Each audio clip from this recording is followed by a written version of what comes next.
Year 4. This is Mrs. Williams, and this is Chapter 12, Peter's First Battle. While the dwarf and the white witch were saying this, miles away the beavers and the children were walking on hour after hour into what seemed a delicious dream. Long ago they had left the coats behind, and by now they had even stopped saying to one another, "Look, there's a kingfisher," or "I say, bluebells," or "What was that lovely smell?" or "Just listen to that thrush." They walked on in silence, drinking it all in, passing through patches of warm sunlight into cool green thickets and out again into wide mossy glades where tall elms raised the leafy roof far ahead, and then into dense masses of flowering currant and among hawthorn bushes where the sweet smell was almost overpowering. They had been just as surprised as Edmund when they saw the winter vanishing and the whole wood passing in a few hours or so from January to May. They hadn't even known for certain, as the witch did, that this was what would happen when Aslan came to Narnia. But they all knew that it was her spells that had produced the endless winter, and therefore they all knew when the magic spring began that something had gone wrong, and badly wrong, with the witch's schemes. After the thaw had been going on for some time, they all realised that the witch would no longer be able to use her sledge. After that, they didn't hurry so much, and they allowed themselves more rests and longer ones. They were pretty tired by now, of course, but not what I'd call bitterly tired, only slow and feeling very dreamy and quiet inside, as one does when one is coming to the end of a long day. In the open, Susan had a slight blister on one heel. They had left the course of the big river some time ago, for one had to turn a little to the right, that meant a little to the south, to reach the place of the stone table. Even if this had not been their way, they couldn't have kept to the river valley once the thaw began, for with all the melting snow, the river was soon in flood, a wonderful, roaring, thundering yellow flood, and their path would have been under water. And now the sun got low, and the light got redder, and the shadows got longer, and the flowers began to think about closing. "Not long now," said Mr. Beaver, and began leading them uphill across some very deep, springy moss. It felt nice under their tired feet, in a place where only tall trees grew very wide apart. The climb coming to an end of the long day made them all pant and blow, and just as Lucy was wondering whether she could really get to the top without another long rest, suddenly they were at the top, and this is what they saw. They were on a green, open space from which they could look down on the forest spreading as far as one could in every direction, except right ahead. There, far to the east, was something twinkling and moving. "By gum," whispered Peter to Susan, "the sea!" In the very middle of this open hilltop was the stone table.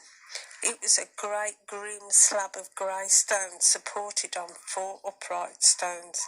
It looked very old, and it was cut all over with strange lines and figures that might be letters of an unknown language. They gave you a curious feeling when you looked at them. The next thing they saw was a pavilion pitched on one side of the open place. A wonderful pavilion it was, and especially now when the light of the setting sun fell upon it, with sides of what looked like yellow silk and cords of crimson and tent pegs of ivory, and high above it on a pole a banner which bore a red rampant lion fluttering in the breeze which was blowing in their faces from the far-off sea. While they were looking at this, they heard a sound of music to the right, and turning in that direction they saw what they had come to see. Aslan stood in the centre of a crowd of creatures who had grouped themselves round him in the shape of a half-moon. There were tree women, there were wow women, dryads and naiads as they used to be called in our world, who had stringed instruments. It was they who had made the music. There were 4 great centaurs. The horse part of them was like huge English farm horses, and the man part was like stern but beautiful giants. There was a unicorn and a bull, with a head of a man, and a pelican, and an eagle, and a great dog. And next to Aslan stood 2 leopards, of whom one carried his crown and the other his standard. But as for Aslan himself, the beavers and the children didn't know what to do or say when they saw him. People who have not been in Narnia sometimes think that a thing cannot be good and terrible at the same time. If the children had ever thought so, they were cured of it now. For when they tried to look at Aslan's face, they just caught a glimpse of a golden mane and the great, royal, solemn, overwhelming eyes, and then they found they couldn't look at him and went all trembly. "Go on," whispered Mr. Beaver. "No," whispered Peter, "you first." "No, son of Adam before animals," whispered Mr. Beaver back again. "Susan," whispered Peter. "What about you, ladies first?" "No, you're the eldest," whispered Susan, and of course the longer they went on doing this, the more awkward they felt. Then at last Peter realised that it was up to him.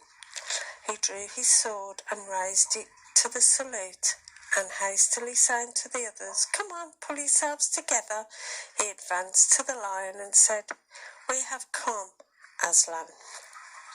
"Welcome, Peter, son of Adam," said Aslan. "Welcome, Susan and Lucy, daughters of Eve. Welcome, he-beaver and she-beaver." His voice was deep and rich and somehow took the fidgets out of them. They now felt glad and quiet, and it didn't seem awkward to them to stand and say nothing. "But where is the 4th?" asked Aslan.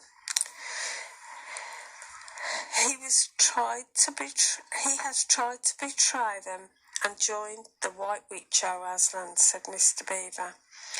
And then something made Peter say, "That was partly my fault, Aslan. I was angry with him, and I think that helped him to go wrong." And Aslan said nothing, either to excuse Peter or to blame him, but merely stood looking at him with his great unchanging eyes, and it seemed to all of them that there was nothing to be said. "Please, Aslan," said Lucy, "can anything be done to save Edmund?" "All shall be done," said Aslan, "but it may be harder than you think." And then he was silent again for some time. Up to that moment, Lucy had been thinking how royal and strong and peaceful his face looked. Now it suddenly came into her head that he looked sad as well. But next minute that expression was quite gone. The lion shook his mane and clapped his paws together. Terrible paws, thought Lucy, if he didn't know how to velvet them, and said, "Meanwhile, let the feast be prepared.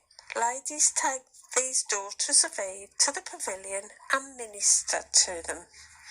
When the girls had gone, Aslan laid his paw, and though it was velveted, it was very heavy, on Peter's shoulder, and said, "Come, son of Adam, and I will show you a far-off sight of the castle where you are to be king." And Peter, with his sword still drawn in his hand, went with the lion to the eastern edge of the hilltop. There was a beautiful sight met their eyes. The sun was setting behind their backs. That meant that the whole country below them lay in the evening light. Forests and hills and valleys, and winding away like a silver snake, the lower part of the great river. And beyond all this, miles away, was the sea, and beyond the sea, the sky, full of clouds, which were just turning rose colour with the reflection of the sunset. But just as the land of Narnia met the sea, in fact, at the mouth of the great river, there was something on a little hill, shining. It was shining because it was a castle, and of course the sunlight had reflected from all the windows which looked towards Peter and the sunset. But to Peter it looked like a great star resting on the seashore. "That, oh man," said Aslan, "is Paravel of the four thrones, in one of which you must sit as king. I show it to you because you are the firstborn, and you will be high king over the rest." At once more Peter said nothing, for at that moment a strange noise woke the silence suddenly. It was like a bugle, but richer. "It is your sister's horn," said Aslan to Peter in a low voice, so low as to be almost a purr, if it is not disrespectful to think of a lion purring. For a moment Peter did not understand.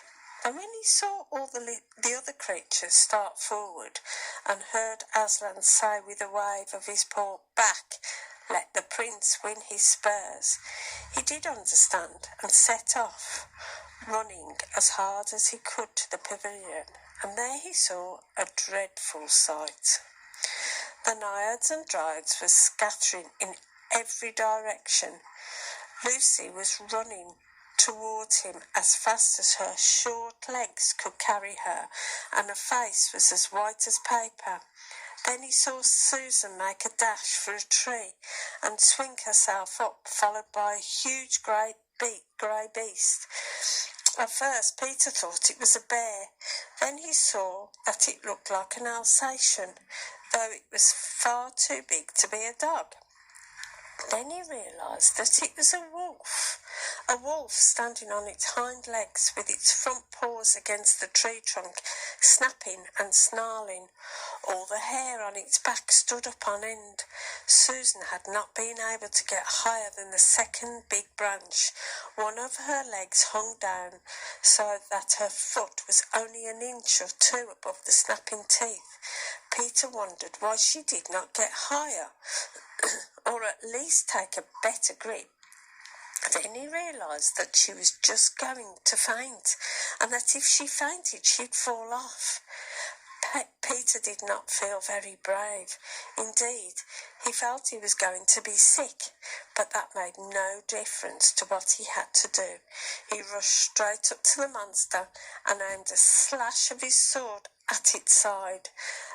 That stroke never reached the wolf. Quick as lightning it turned round, its eyes flaming, its mouth wide open in a howl of anger. If it had not been so angry that it simply had to howl, it would have got him by the throat at once. As it was, though all this happened too quickly for Peter to think at all, he had just time to duck down and plunge his sword as hard as he could between the brute's forelegs into its heart. Then came a horrible, confused moment like something in a nightmare. It was tugging and pulling, and the wolf seemed neither alive nor dead, and its bared teeth knocked against his forehead, and everything was blood and heat and hair. A moment later he found that the monster lay dead, and he had drawn his sword out of it and was straightening his back and rubbing the sweat off his face and out of his eyes. He felt tired all over. Then, after a bit, Susan came down the tree. She and Peter felt pretty shaky when they had met, and I won't say there wasn't kissing and crying on both sides, but in Narnia no one thinks any worse of you for that. "Quick, quick," shouted the voice of Aslan. "Centaurs, eagles! I see another wolf in the thickets, there behind you.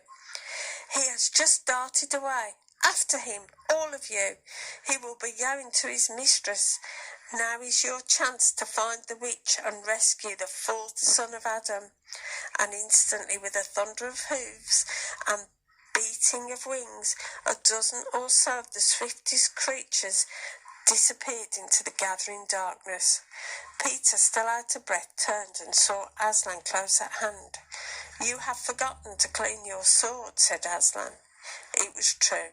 Peter blushed when he looked at the bright blade and saw it all smeared with the wolf's hair and blood. He stooped down and wiped it quite clean on the grass, and then wiped it quite dry on his coat. "Hand it to me and kneel, son of Adam," said Aslan, and when Peter had done so, he struck him with the flat of the blade and said, "Rise up, Sir Peter Wolfsbane, and whatever happens, never forget to wipe your sword."